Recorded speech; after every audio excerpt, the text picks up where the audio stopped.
Understanding the Crowfoot Wrench. Hello everyone, and welcome to our English language learning series. Today, we're going to explore a very specific and interesting term, Crowfoot Wrench. This might be a new phrase for many of you, and it's a great example of how English includes unique terms for very specific tools and objects. Let's dive in and understand what a Crowfoot wrench is and how it's used.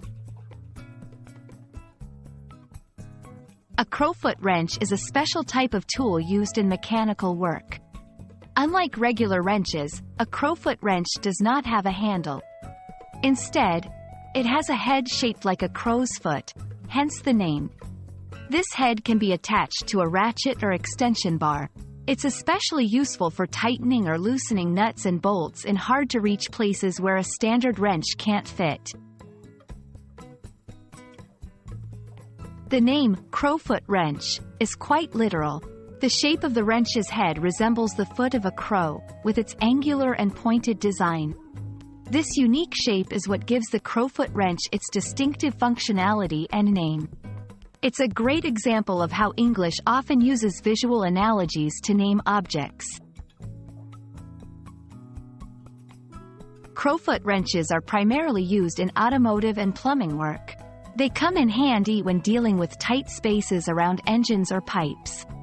For example, mechanics use them to reach nuts and bolts that are obstructed by other parts of a car's engine. Plumbers find them useful for working around tight pipe configurations where a regular wrench can't maneuver. I hope this video has helped you understand what a Crowfoot wrench is and how it's used.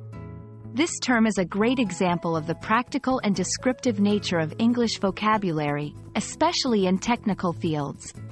Remember, learning these specific terms can greatly enhance your understanding of English, particularly if you're interested in areas like mechanics or engineering. Thanks for watching, and I look forward to exploring more interesting English terms with you in our next video.